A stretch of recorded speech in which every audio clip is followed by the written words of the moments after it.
Pump it up, pump it up. Trae. Come on, come on. With Trae. Pump it up, pump it up. It's the day with Trae. This is the day to gain inspiration, to make a positive change in the nation. We're inviting you to partake in conversation, to raise your vibration. It's the day that we will all celebrate all of our peeps that make this thing elevate. Watch the negative fade away, cause it's the day with Trae.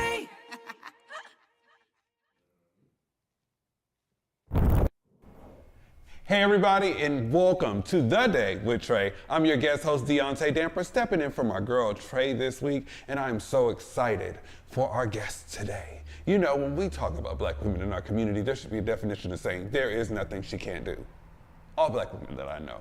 And this sister that I have here, from massage therapy to policy to birth and doula, like and her story in itself is just showing the relentless power of women in our community. Myesha Mitchell. Yes, thank you. See, I know you back from like the Sweet Mahogany days. Yes. But just to watch you come into yourself as a business owner, I'm just proud of you. Thank you. And I think that it is. We're so happy to have you in the Black Media's Matter studio for people to be able to get your story, because you are in you wear many hats. Yes, thank you. But what got you started? Well, my own personal story is something that really brought me to the table of doing this work. And so I'm from Seattle, born and raised. I'm a mama of two. I had my first one at 16, so not the most conventional way for some folks, but I used this fuel of being a mother to do my work. So I always have to share that with people, because that was something that was very hard, but I went through something with my son that changed my life. And so a little backstory on me: I'm a survivor of police brutality here. I had officer racial profiling in 2010. I was tased multiple times, and I had a lot of things that came about because of that. Mental health issues, almost lost custody of my son, all these things that happened. And this was all done from a situation that was done wrongly, so the whole thing was thrown out. I was then left with the damage of mental health disorder of chemical dependency issues with trying to cope in a negative way from the situation. So just to be transparent, PTSD, insomnia, depression, anxiety, and I gained 100 pounds in traumatic weight gain from this situation. And so going on through all those things, I learned a lot about like mental health, and in my family personally, that was very dismissed. And I know a lot of Black folks who don't really know all the details of that, that kind of just are like, you're okay, get over it. I'm really spiritual, talk to God, but I also believe that God has put people in positions to support you. Absolutely. And so I started my mental health journey with a therapist, and I started doing hot yoga and meditation, and that brought me to massage. And so I started going to school for massage therapy, also went after this individual situation and filed a civil suit. At the time, I didn't know all the details I know now as far as like my rights and advocacy and institutional things that I understand now. And so this case, 4 years later, he was found not guilty. And I took that pain and filled it into purpose and created my business I have today. Time for massage. My time for massage. And so it's not the most conventional story compared to some people and how they got into the business, but I really like to emphasize that using that pain and feeling it to purpose is what makes me different in the work that I do, because I use that heart and the trauma-informed care from my own experience to be able to help others, because being able to understand the mind and body and how I was able to help myself has allowed me to be a greater help to others. And I love that. I was just we had a guest on Monday, shout out to Haru, who was also talking about just making sure that we are finding ways to center ourselves beyond the chaos.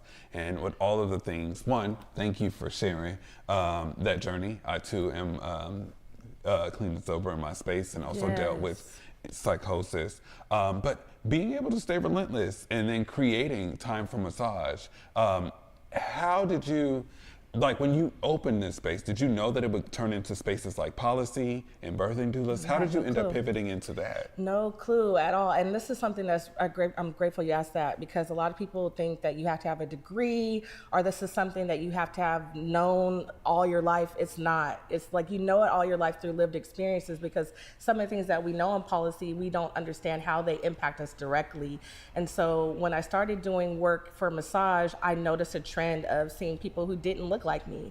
And so that let me know it was an equity issue. So instead of me being dismissive of that, I started marketing directly to people in community that I knew and organizations that I knew, and saying, hey, I want to show people why this is important, because a lot of people are dismissive of massage. They feel like it's a luxury or a treat. And it's not. It's a preventive health measure. That's why it's covered by medical insurances. Good thing to use them and use those benefits, because I encourage people to do that.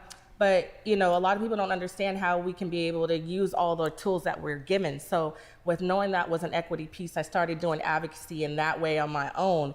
Then I started meeting other people in community that wanted to bring me in to work with them, individuals and organizations that said, hey, we see you, we see what you're doing, we want to help amplify your voice. And we partnered, and I started doing work like that. And then I got pregnant with my second child, and I did all the things that I thought were right at the time, and I was doing well. And at the end of my pregnancy, I had a doctor that was completely dismissive of all my concerns and made me pivot from my birth plan. And I wasn't a doula then, but I started looking into what a doula was, but I was so overwhelmed by what was happening to myself that made me become one after my birth with my son. Yeah. And so I've constantly used these situations and ways to be able to figure out how I can be a part of the change versus just looking at the situation and not creating solutions. And I shout out to the state, because I think that they've done a really great job of tapping into birthing doulas. But for folks who aren't familiar with birthing doulas do, can you walk us through that? Yes, a birth doula is an emotional support person for individual birthing people. So if you're having your baby and you don't know how to be able to navigate the labor, how your body's going to change, how to be able to support your baby in lactation, postpartum, your doula advocates for you and supports you in all the things that you need support in, and also helps you during the labor, which is the most crucial part, because we're living in a day, especially as Black women, and I want to definitely talk about this as well, if people aren't aware,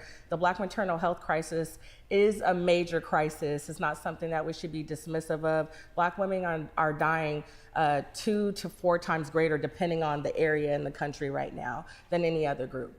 And it's something that is definitely from racism and biases that are placed upon us. So when I work with people, I teach them all the ways to advocate for themselves and to know when those biases are going on, how to be able to adjust, to be able to support yourself and your baby in the best way.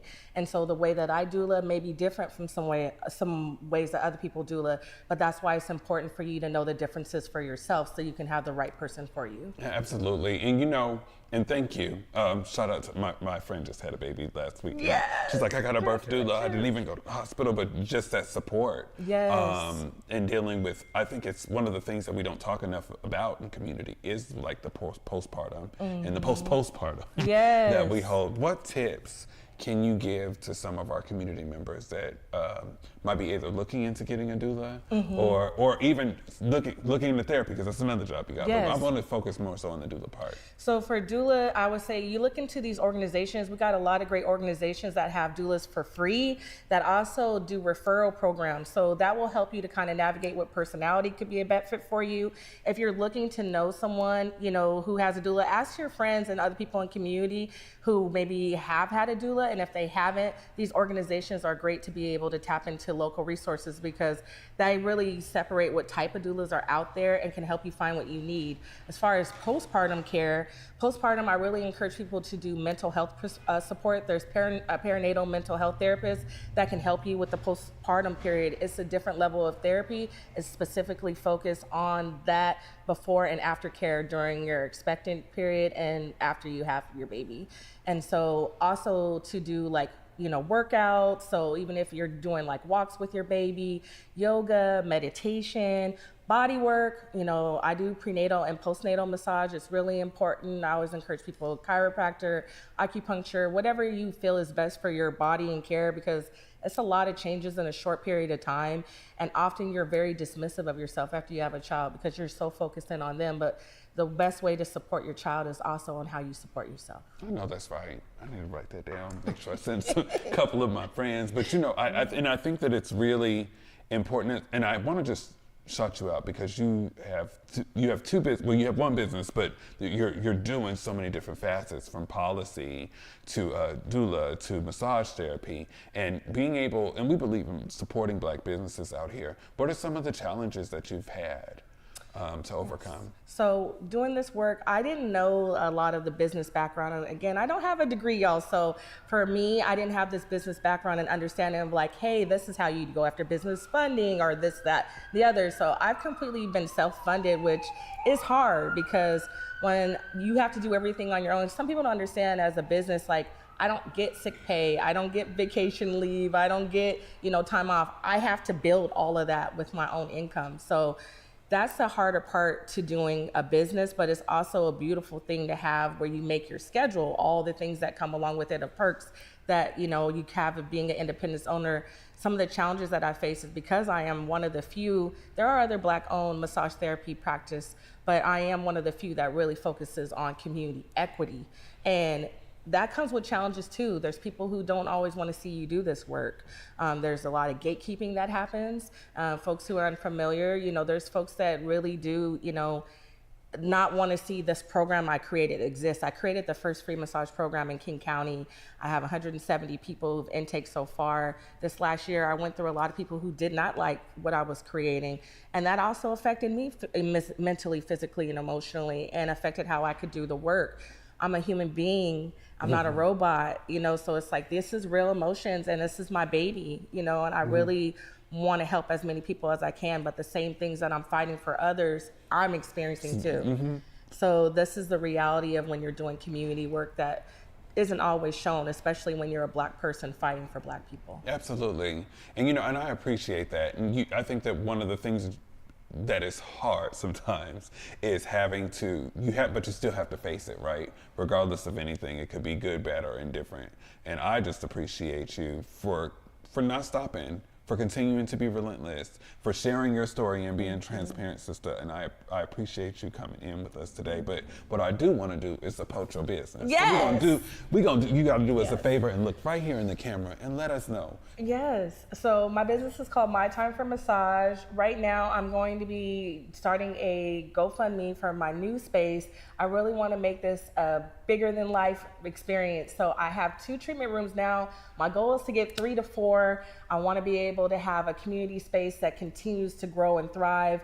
With the difference with my massage from some massage places, I allow people to come with their kids because some of the barriers that I have seen, especially with single moms, is not having childcare. So some of my clients bring their babies with them, they bring their little ones with them, and they get massage, and I need to make sure that I have a safe space for them to come. So it's something that is for us individually, and it creates a home away from home vibe. I want to continue to do care and advocacy and supporting people to know how massage is beneficial. So I need a space that has room for us to be able to do that, to host community events and continue to grow. So I'm looking for spaces. So if you guys know any spaces that are safe spaces for us, please message me on Instagram, hit me up. I'm on Google, I'm on all platforms. I got over 100 reviews online. I'm easy to find. So Myesha, My Time for Massage, and I love to see you and show you the difference what my touch can do. Myesha, thank you so much. I might have to check you out with the massage, girl. Yes. I'm gonna wait. You got 170 folks, so I'm gonna wait till I get in line. I need you to just come right out the table too. Yeah, I appreciate you coming in. Thank and we're you. gonna take one more break, and we will be right back with The Day with Trae. Waitress, the hit Broadway musical baked from the heart, is coming to Fifth Avenue Theater. This little slice of heaven musical offers a special recipe for finding happiness in unexpected places. With original music by Grammy Award winner Sarah Bareilles, this musical is a dash of dreams and a pinch of heart baked to perfection. Don't miss this brand new production. Get a taste of this delicious musical March 11th through 30th. Order up at fifthavenue.org and satisfy your sweet tooth with the most delectable show of the season. Make plans now to get a little slice of this perfect musical today.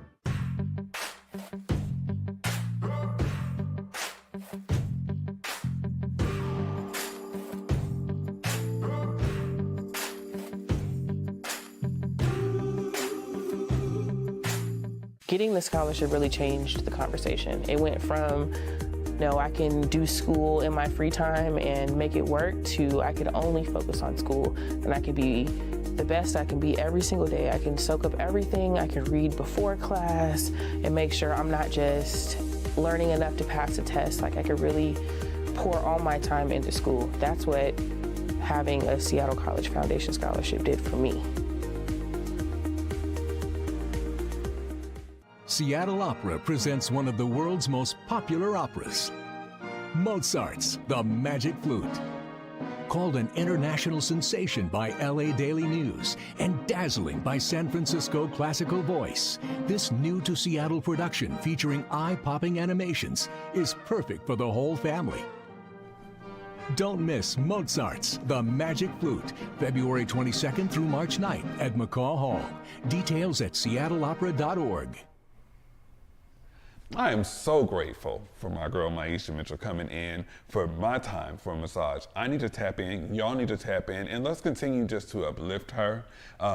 She's handling areas of policy, also a birthing doula, and also a therapist, like a massage therapist, and all of those things are all about community healing and striving to make sure our community is healed. Tap in with her. There's nothing a Black woman can do. So I'm so happy for Myesha coming in today, and I'm so happy for you guests. Make sure y'all tap in with me tomorrow for The Day with Trae. I'll see y'all tomorrow. Walk with love.